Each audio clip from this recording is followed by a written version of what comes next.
சிவராத்திரியினுடைய முதல் காலம் பிரம்மதேவர் பூஜித்த காலம். அந்த நேரத்துல சிவபெருமானுக்கு பாலால் அபிஷேகம் செய்து பாசி பருப்பு கலந்த சர்க்கரை பொங்கல் நைவேத்தியம் பண்ணலாம்.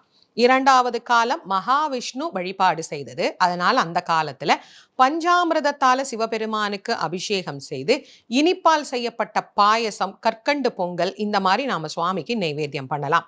மூன்றாவது காலம் சுவாமியோடே இணைந்து இருக்கக்கூடிய சர்வசக்தி படைத்த அம்பாள் வழிபட்ட காலம். இந்த மூன்றாவது காலம் தான் சிவராத்திரியில மிக முக்கியமான காலம். இதற்கு லிங்கோத்பவ நேரம் அப்படின்னே பேருண்டு. இந்த நேரத்துல அம்பாள் வழிபட்டு மகிழ்ந்தாள். அதனால தேனால சுவாமிக்கு அபிஷேகம் பண்ணி ஒரே ஒரு வில்வ இலையேனும் அந்த நேரத்துல அர்ச்சனை பண்ணி எள்ளால் செய்யப்பட்ட சாதத்தை சிவபெருமானுக்கு நைவேத்தியம் பண்ணணும்.